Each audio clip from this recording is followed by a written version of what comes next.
Welcome to the Dawn Jarvis Show with Dawn Jarvis, the diverse nurse. And in this podcast, we will be talking about healthcare, self-care, diversity, careers, and well-being from a Black woman's perspective. We're really happy that you're here.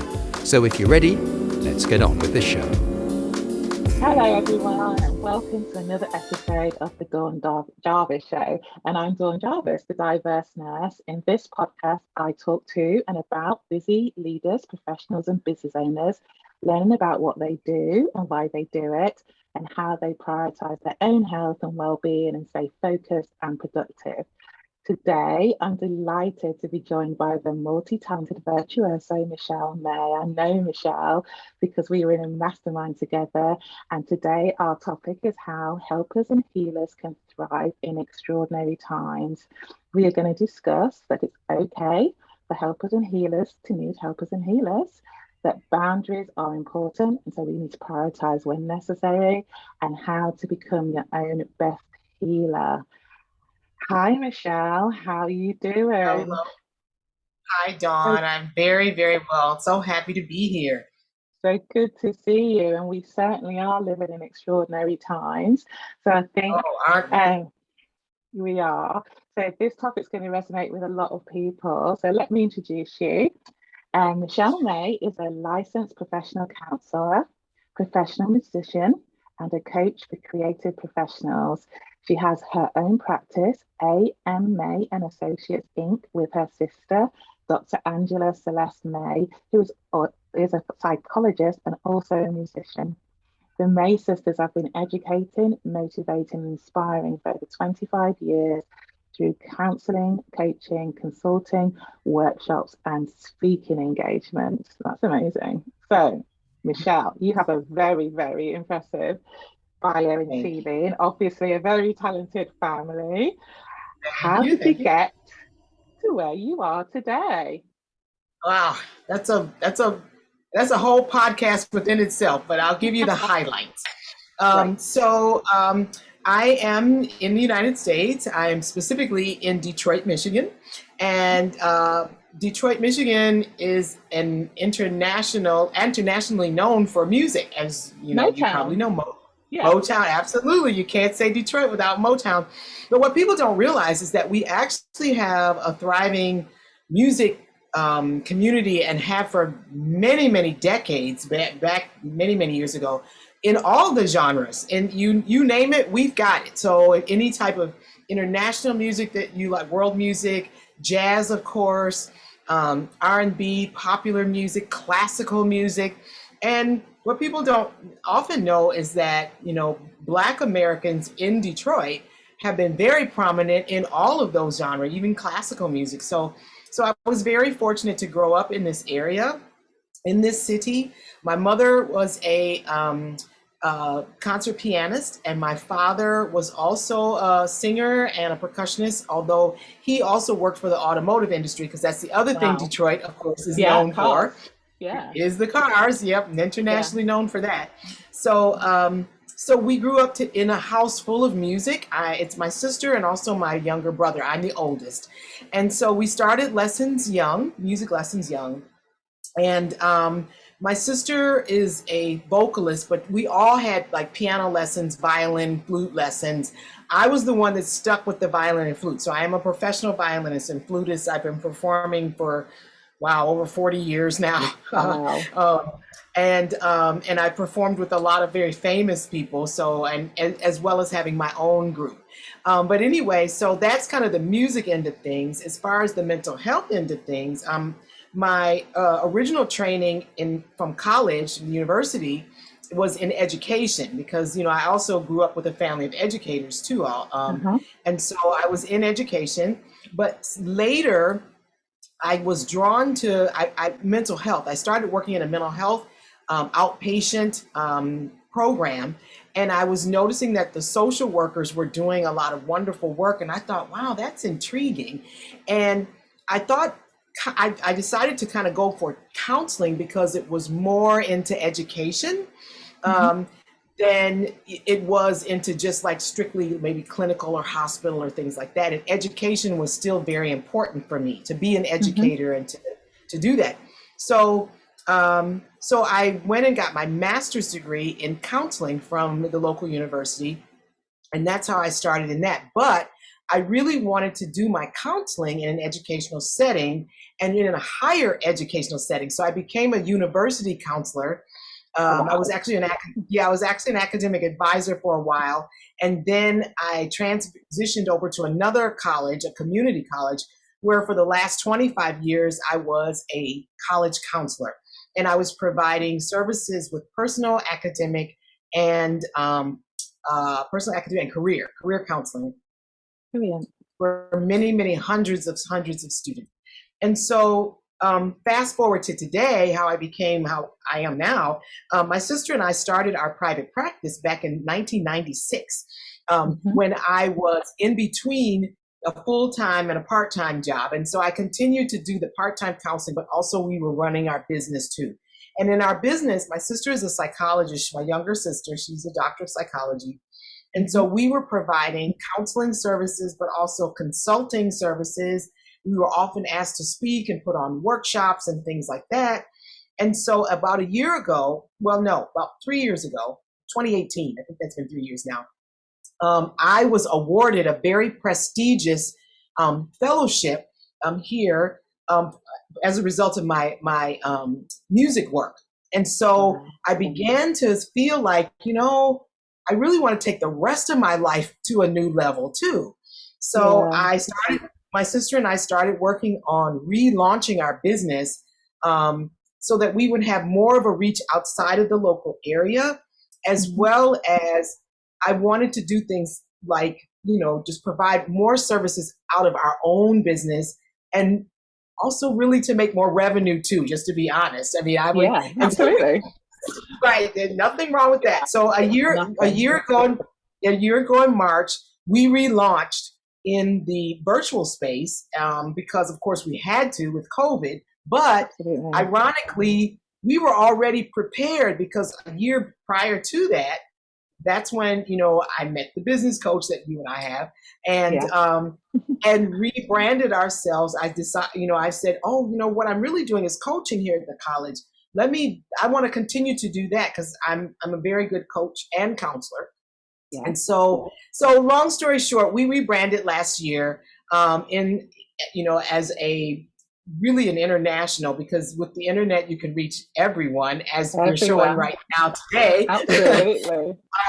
And so it's really, really been a wonderful relaunch, and just everything has lined up exactly the way that we wanted to. And we're looking forward to continuing to grow in this space. Fantastic. That is wonderful.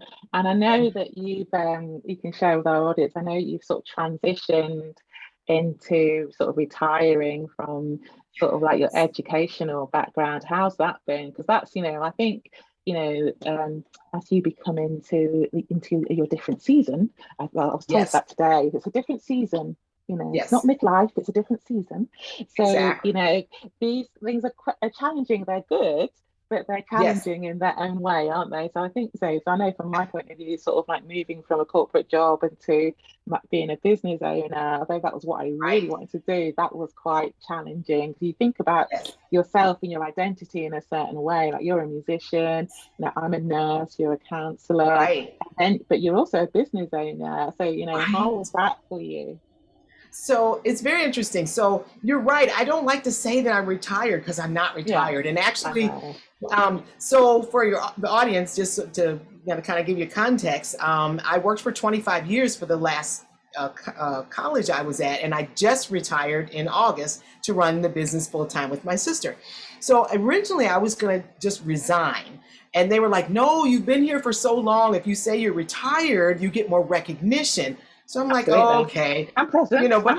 But yeah, exactly. And you get to be in the history of the college, as if you resign, then you just leave, So I did that. So, but I'm not embracing that this is retirement. But at any rate, so I can tell you one thing, and this is something that I will hope everybody learns.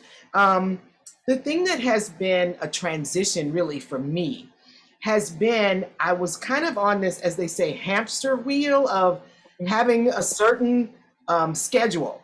having to be at a certain place at a certain time within a certain, even though I was very fortunate to have a flexible schedule, I worked my own hour.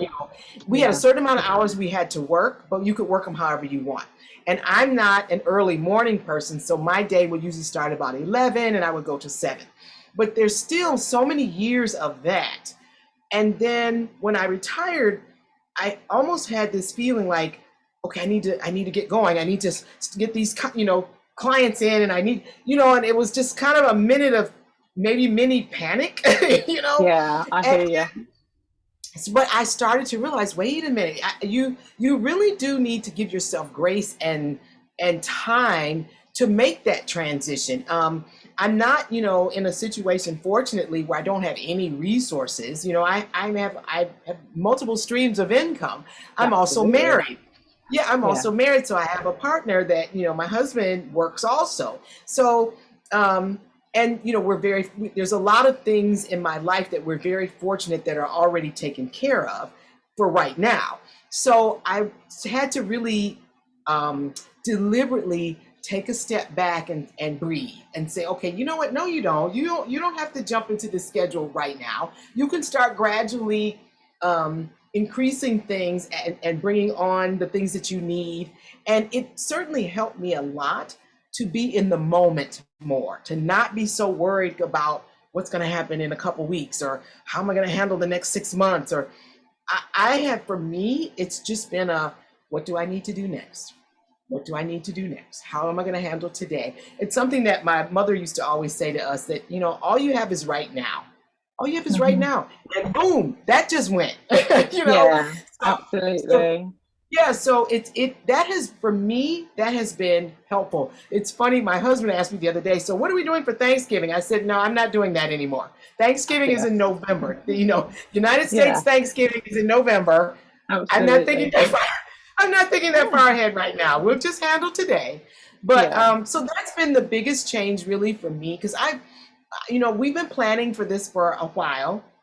So I'm prepared with the resources and the community. I have a new community of people that I'm working with. That's always very important for me, to be surrounded with positive folks that are helpful. So I have that, but I have to do that inner work also, understanding that I do bring, high level skills, abilities, talents, but I don't have to panic about what's going to happen next. And so that's been the biggest change for me. And it's that transition has been working. That new mindset has been working.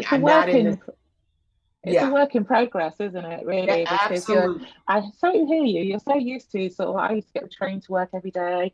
I live 10 minutes from the train station. I used to time it, and then I think, oh no, missed the train. And then, then I'll get the next one. And then you're on the train for half an hour, and then you sit there doing nothing. And then you're there at work at day, and then you've got to come back. It's dark, dark when you're in this, as you said, a hamster wheel, and you don't have to do that anymore. You just don't have to do that. You can take your time, and I've had to say to myself, you don't have to panic, Donnie, it's all right, just ease into this.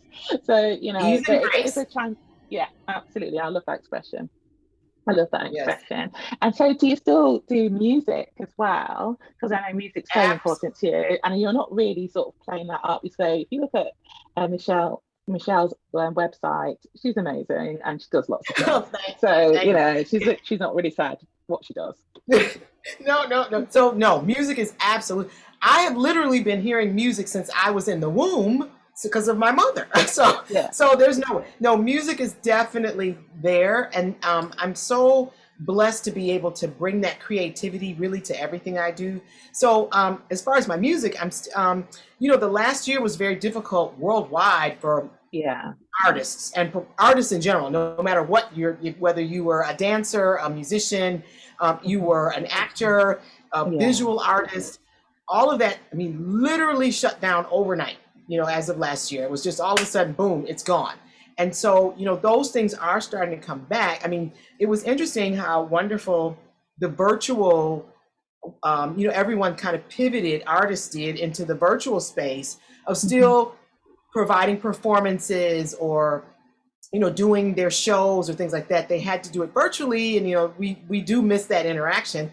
So as a matter of fact, last year in the fall, here in Detroit, we have a very big and well-known jazz festival.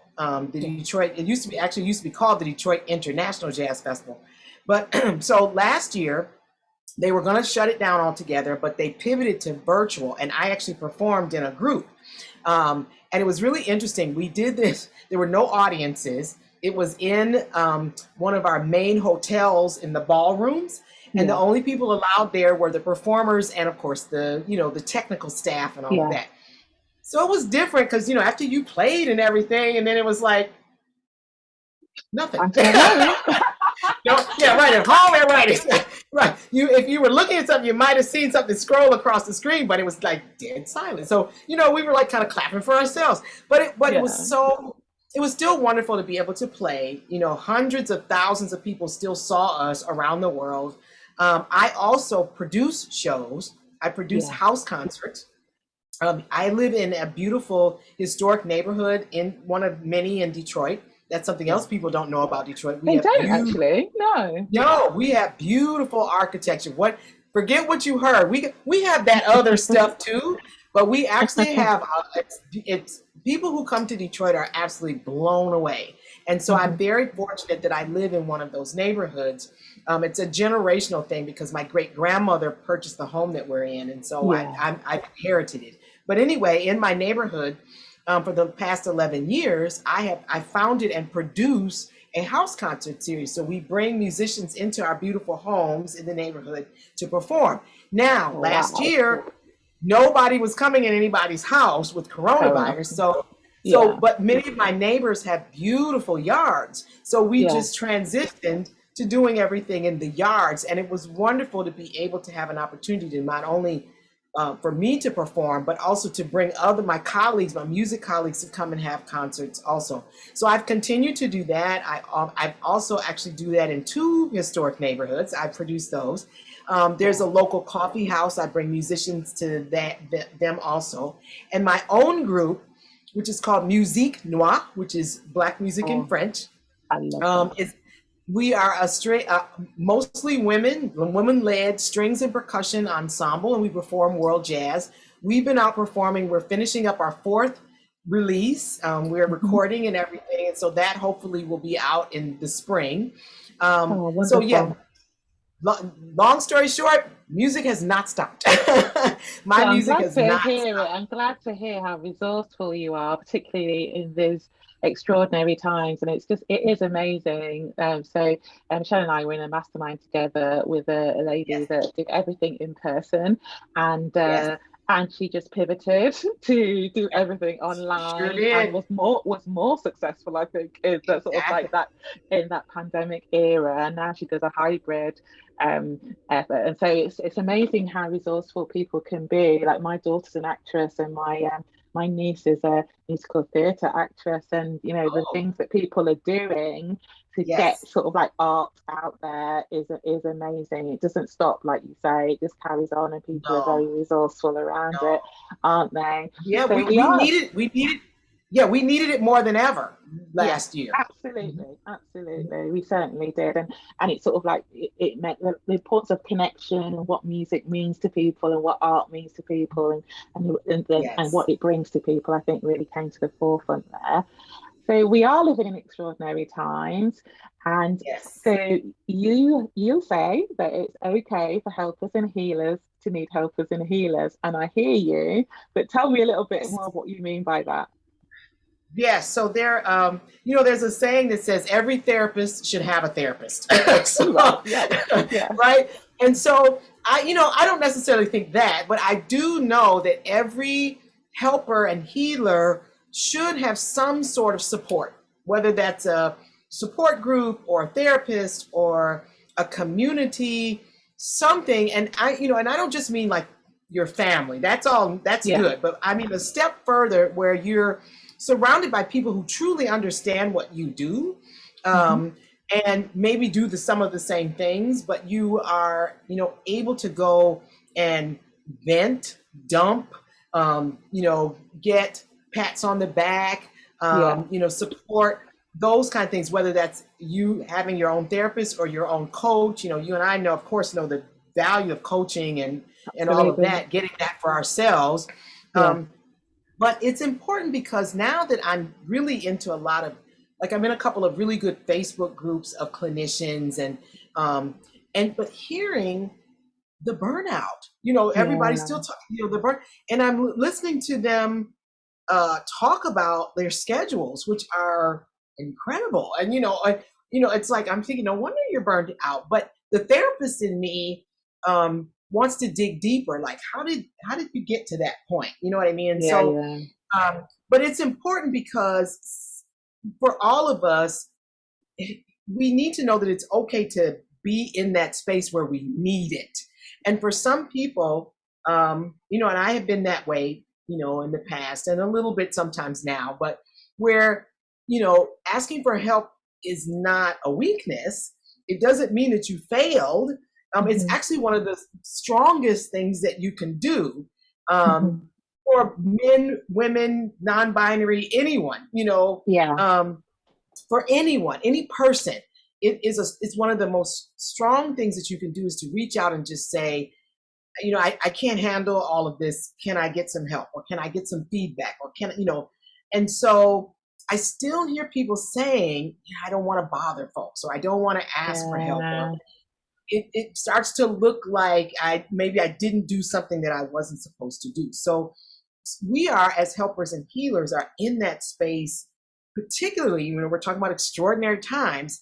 This past year, especially in the beginning of the pandemic, at the beginning of March, when I was still at the college, it was one of the first times in a long time that I actually felt overwhelmed as a clinician, because the amount of anxiety that was coming my way from my students and my clients was a lot. And I've had that before, but the difference is we're in a pandemic where with a novel coronavirus, novel means new for everybody.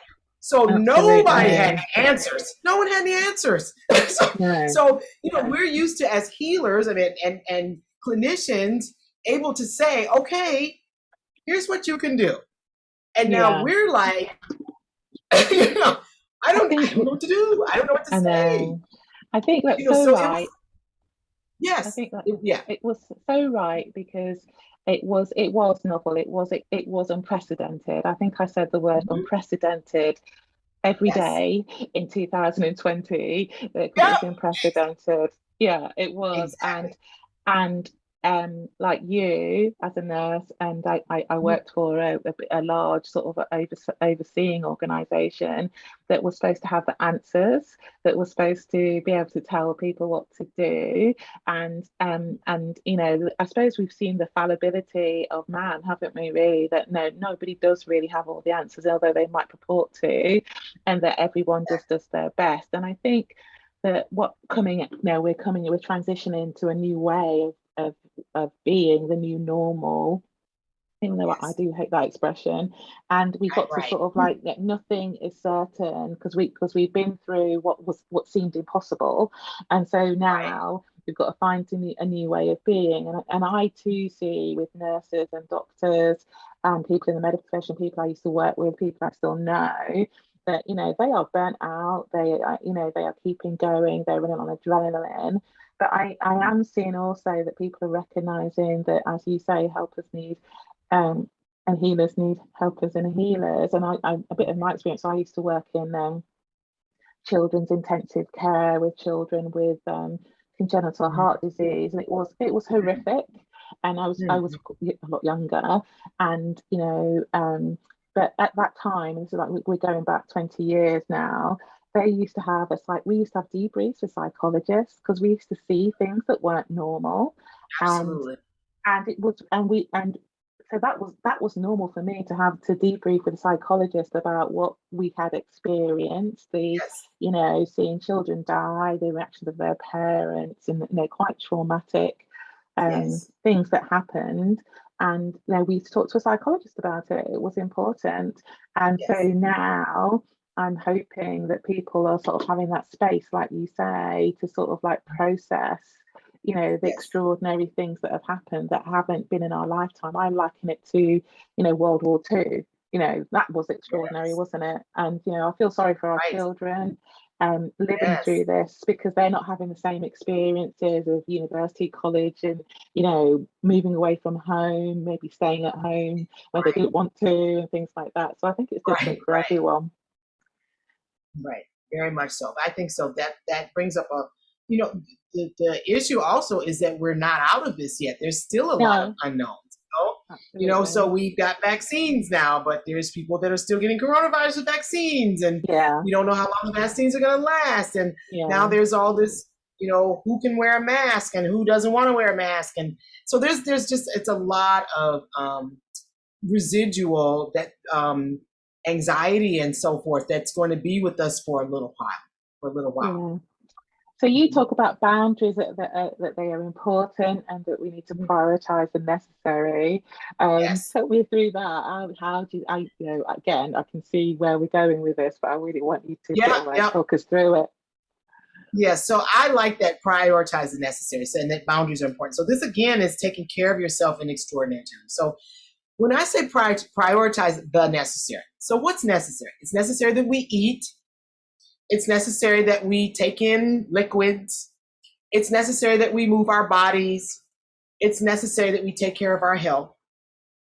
But it's amazing because a lot of times all those things, I mean, that sounded pretty obvious, but how many of us don't prioritize that? How many of us go through the whole day and we're like, no, I'm not. I mean, I don't anymore, because, you know, I'm in pretty good health, but I'm monitoring my blood pressure, and other things that I have, you know, that, you know, some hereditary high blood pressure and heart diseases in my family. So you know, after I went through menopause, it started showing itself, you know, and with my blood pressure going up and things like that.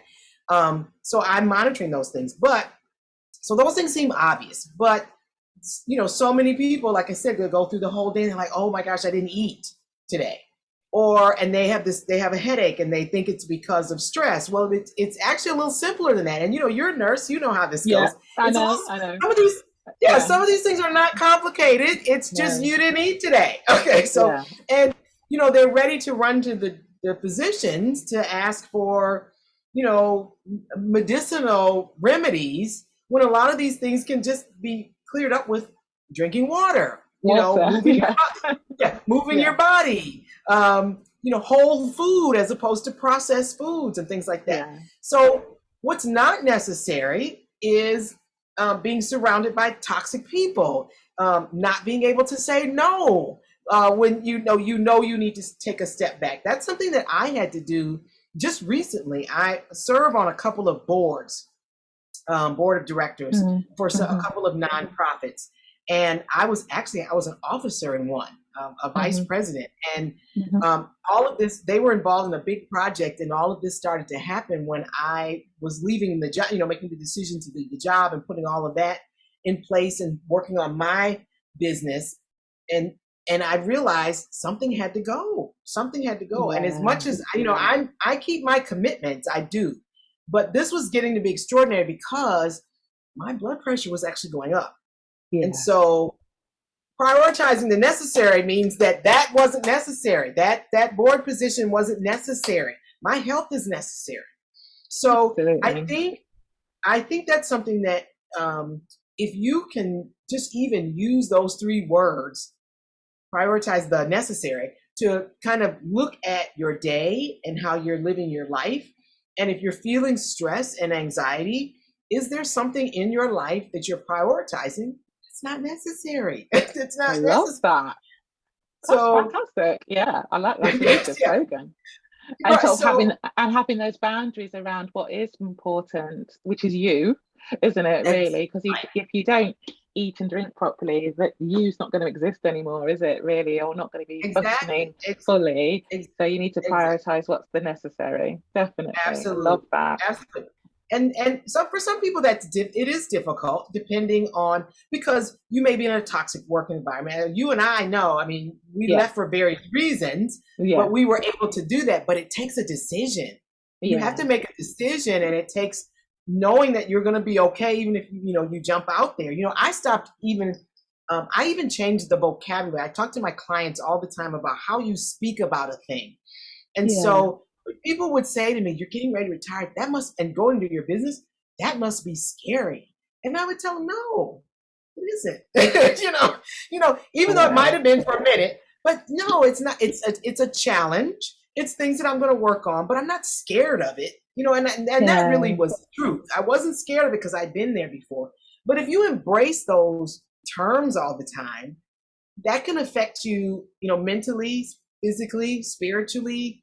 And if you start to speak about your experiences in a different way, in a more empowering way, and even though that sounds like, oh, hoo-ha, it's actually very true. I mean, I'm a witness. It helped for me. It definitely helped for me.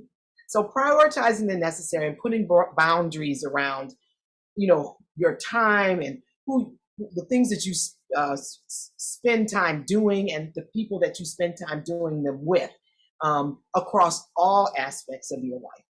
That's amazing. And I think just to go what you're saying about leaving your job and your monthly paycheck, which is sort of like, I did have a little bit of anxiety about that, but the way I decided to embrace it and talk about it like an opportunity. I've got the opportunity to do my business full time, so I reframed it, and I did that quite deliberately. And when I talk about it now, I say I had the opportunity to do my business full time, and that sounds different than, oh, I got laid off. So Right.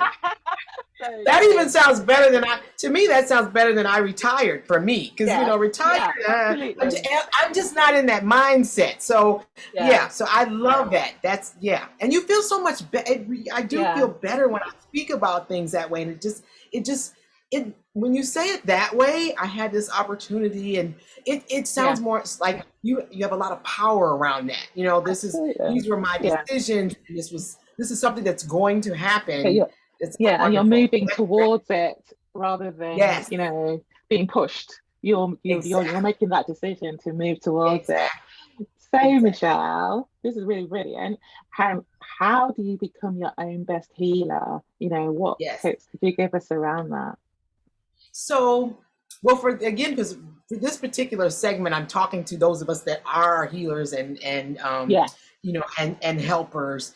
One of the first things that also really helped me too was, like, I would start to say, now what would you tell your clients? Good one. I have to do that. I have to do that all the time. And I say, so what would you say to yourself, Dawn? Right. Really, so, and I'm a person, I've always, my theme, and you'll see this a lot in my, even my coaching program is called that, abundant, authentic life. Authenticity is very, very important to me. It's very important. It always has been. Even when I was younger, I never wanted to be a fraud. And although my life when I was younger, I had a lot of low self-esteem that I had to work through years. And I was often in situations and around people who weren't authentic to, didn't align with who I was. But because my self-esteem was low and I was more interested in being liked and being a part of the group, even in college and stuff, I was involved in a lot of stuff that just didn't even fit me, and looking back on it, I was like, ugh. But actually, I don't even really look back on it. It shaped who I am today. I don't regret. I don't do regrets. It happened. I learned from it, whatever.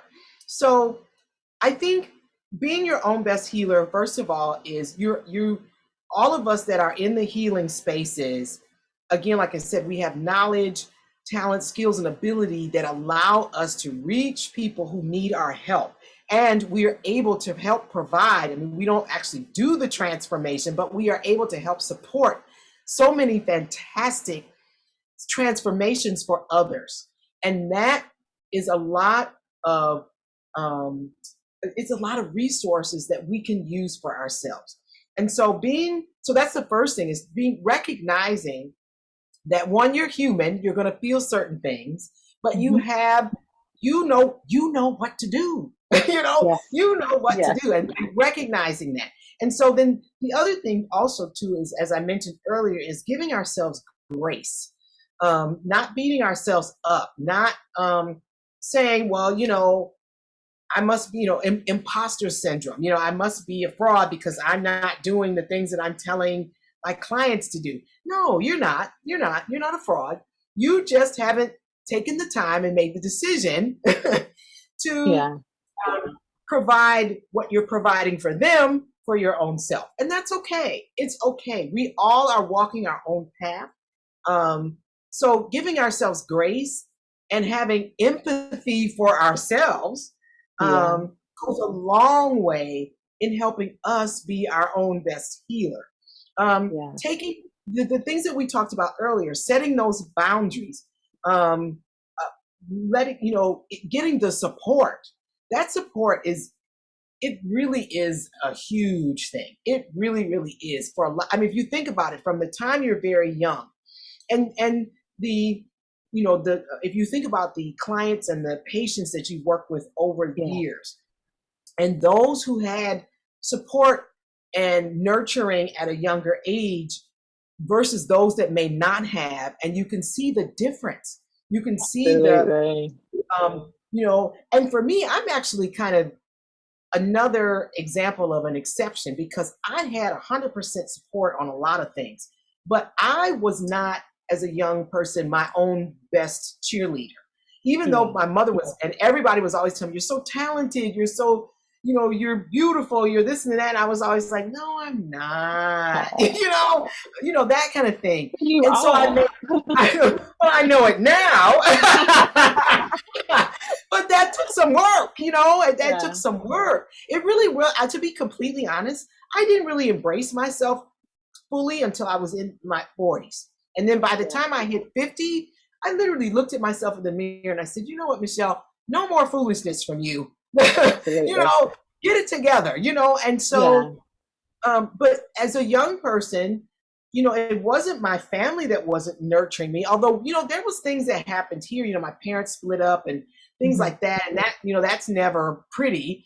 But even within that, I still never felt neglected or those kinds of things, but I still had my own reactions to that kind of thing. So, but bottom line is, we need to understand that it is so important for us to provide for ourselves the same thing that we are providing for those that are in our care, because guess what? We're in our care too. I'm in my care. I am my own client. I need to be able to be there fully for my clients and my patients and my clients and my students, but I can't, the saying is, you can't pour into others if you're not pouring into yourself. Absolutely. You have to, you must, or else you're going to have burnout. I don't know anybody that says, oh yeah, I'm working 80 hours a week, never taking any breaks, no vacations, and I'm doing fabulous. I've been doing that for years, and I'm amazing. Please. And if you are, you're lying. You're in denial. Exactly. You're in denial. You're about to break down. True. That is true. That's true. And and you're a long time dad, aren't you? So you have to do it now, don't you? You have to live your life and do what you've got to do those things. Like, my sister died at 26 and when I was 34, and it made me realize that life's for living, and you need, and whatever you're going to do, you need to do it. You need to crack on. Right, exactly. And do it. Right. Yeah, we're not worrying about, like I said, my mother always says, well, you know how they say, take one day at a time. Take one. It's interesting. So I identify as Christian, and I found this cup. My mother just passed in December, but she used to collect. Thank you. She used to collect coffee cups because she loved coffee. So we have a lot of coffee cups that I've been just like giving away or whatever. So I found this one because I keep it out next to my desk. Yeah. And I was like, wow, this one is really for me, because it says here, God is with you in all that you do, but the whole cup is full of Bible verses about not trusting, faith, not worrying. And in particular, the one that I love, I always look at, It's Matthew 6, verse 34. Do not be anxious about tomorrow. So I was like, wow, this is like a message for me, you know. So I don't drink coffee, and it's also kind of like a message from my mom. You know what I mean? I feel like it is that I found this one, and I'm like, oh, I'm not giving this one away. So I just keep it right here next to my computer, and anytime I start to feel like, what tomorrow, and then what am I going to do next week? And I rein that in, or I look at this cup, and that really, really helps. And so people have to put in their own rituals and things, reminders, whatever works for you to remind you to stop and take care of yourself, prioritize the necessary, and take care of yourself so that you can continue to take care of others. Even if that means saying no to some things, even if it means like you and I retiring or leaving our positions, whatever that means. Whatever that means. Yeah, exactly. It's important that we do. We've embraced opportunities, Michelle. That's what we've done. We've embraced opportunities. Absolutely. And become bigger and better people.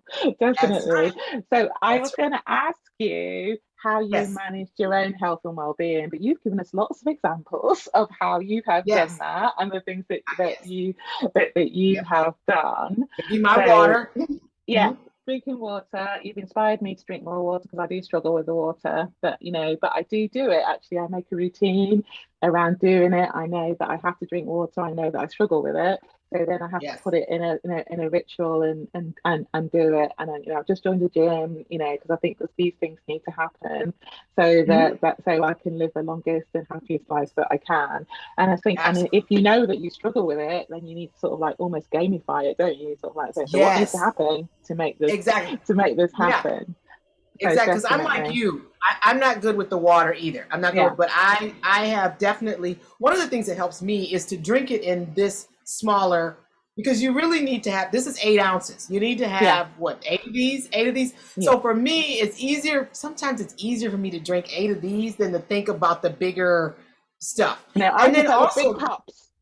Right, that's big cups. Oh yeah, right.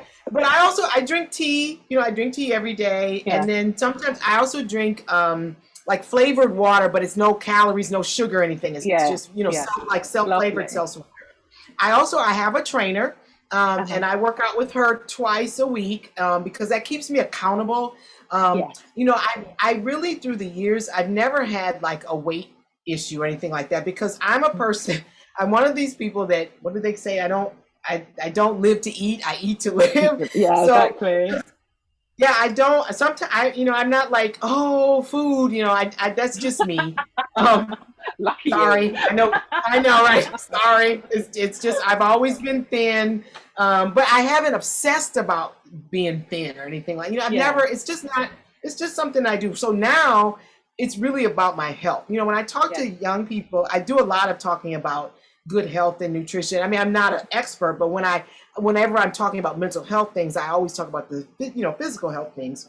But I tell people that the numbers, and hopefully you can cooperate with with this with me, because being a nurse. But I say start with the numbers of your blood pressure, your blood sugar, things like that, and as opposed to looking at the scale all the time. Yeah, so many people obsess over that scale number. Now, if the scale number is causing the other numbers to have an issue, then you might want to look at those together. But I know lots of people who are considered large or bigger who run marathons, who are in great shape, who are in absolute, because their blood pressure is great. There are all kinds of things, and they're not thin rail people. Thin doesn't mean fit. And then on the opposite end, because I was a thin person that wasn't healthy, years ago. I mean, I was eating fast food every day. So, every day I would go to McDonald's and have a quarter pounder with cheese, a large fry, and a medium Coke. I actually even have a picture of me sitting there eating, from when I was younger, eating this stuff. Oh, I ate a lot of that kind of stuff. So, but as they say, when you know better, you do better, right? Absolutely. Yeah.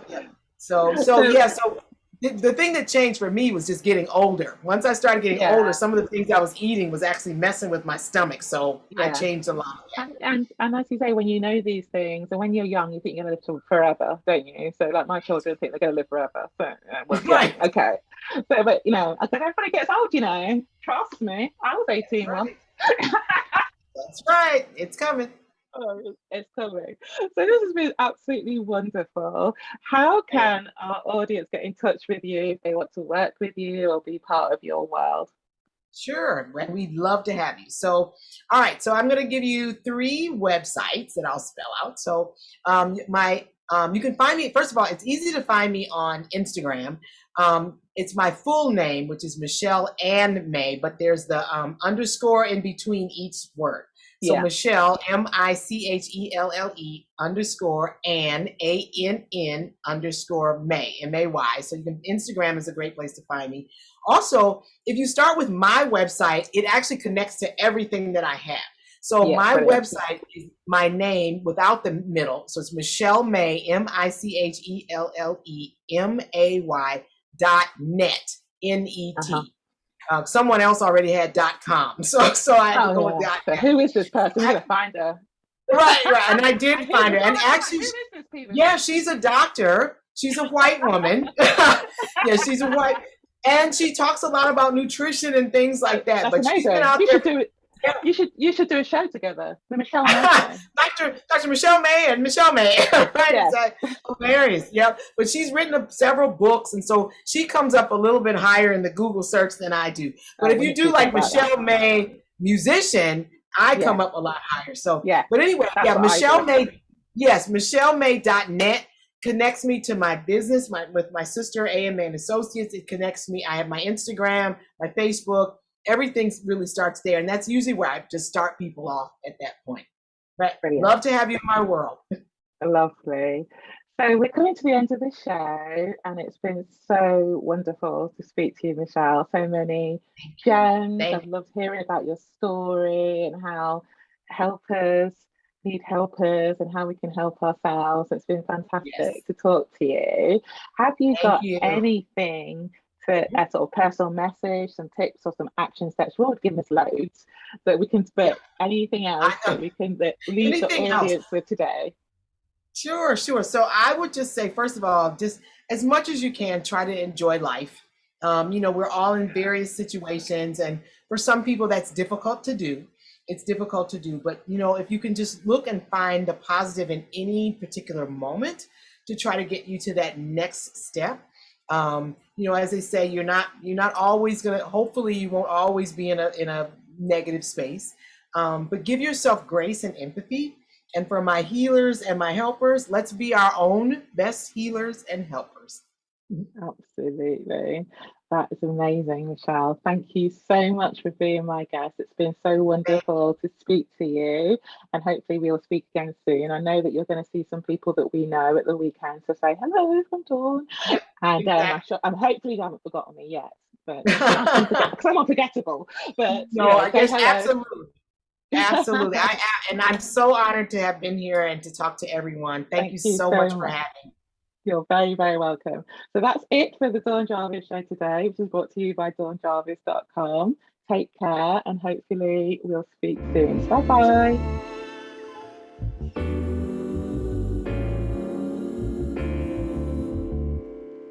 Thank you for listening to the Dawn Jarvis show. If you enjoyed this episode, there are 2 things you can do. Number 1, leave Dawn a rating and a review on Apple Podcasts. It would mean so much to her if you took a moment out of your time to post your thoughts on the show. It will help Dawn reach so many more people and help them with their well-being. Number 2, subscribe to Dawn's email list, The Diverse Nurse Digest, using the link in the show notes. Until the next time, thank you and goodbye.